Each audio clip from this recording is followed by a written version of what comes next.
नोकरीतील कामे पूर्ण कराल, संशोधनाच्या कामात प्रभाव दिसेल, मनाप्रमाणे बदली करून घेता येईल, विद्यार्थी वर्गाने मनमानी करू नये, वर्षाचा अभ्यासक्रम पूर्ण करण्याचा प्रयत्न करावा, मोहाने फसगत होईल तेव्हा लोभ व मोहापासून स्वतःला दूर ठेवा. आपल्याला शुभग्रहांचे उत्तम पाठबळ या आठवड्यात मिळणार आहे. अनुकूलता वाढणार आहे. व्यवसाय व धंद्यात उत्तम संधी मिळतील. विशेषतः आयात निर्यातीशी संबंधित व्यवसायाची भरभराट होणार आहे. तसेच तांत्रिक ऑटोमोबाईल क्षेत्रात उलाढाल वाढणार आहे. अत्याधिक लाभाची शक्यता. पूर्वी दिलेल्या नोकरीविषयक मुलाखती यशस्वी ठरतील. नोकरीचा शोध संपुष्टात येईल. सरकारी स्वरूपाची कार्य प्रभावशाली व्यक्ती मार्फत पूर्ण होतील.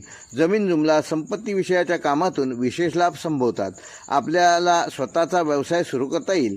या कार्यात आपल्याला कुटुंबातील ज्येष्ठांची देखील मदत मिळू शकते. व्यवसाय धंद्यात नोकरीत उत्पन्न वाढून आर्थिक परिस्थिती मजबूत राहील. वृषभ राशीसाठी शुभ दिनांक आहे दिनांक 19